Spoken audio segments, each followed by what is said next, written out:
Wala akong pakialam, ganyan ang naging pahayag ni PBA Commissioner Willie Marcial sa akusasyon na nahak di umano ang voting system ng PBA sa nakaraang PBA All-Star. Matatandaan ay inihayag ni Sir Snow Badwa na nag-send umano sa kanya ang isang cyber expert ng video na kung papaano nito ginalaw ang botohan sa PBA All-Star. Ayon sa naturang cyber expert na pinili niyang iboto ang hindi kilalang player na si Kit Zaldivar na binoto niya na napakaraming beses.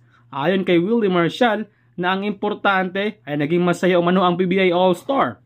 Napasaya umano nila ang mga fans at ang mga players. Dagdag pa ni Marcial na hindi na umano niya kailangang imbestigahan ang nangyaring hacking at hindi na umano siya naghihinala sa resulta ng botohan. Nang tinanong naman si Marcial tungkol sa mga players na deserving na maging bahagi sa PBA All-Star, ayon kay Marcial na deserve umano ng mga players na nandun sa Bacolod. Pero inamin ni Marcial na posibleng babaguhin nila ang pagpili ng All-Star sa susunod na taon at expected na sa Davao magaganap ang PBA All-Star.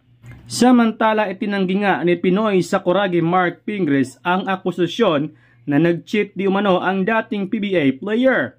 Ayon kay Mark Pingris na wala umanong katotohanan na may namagitan sa kanilang dalawa ni Kim Rodriguez.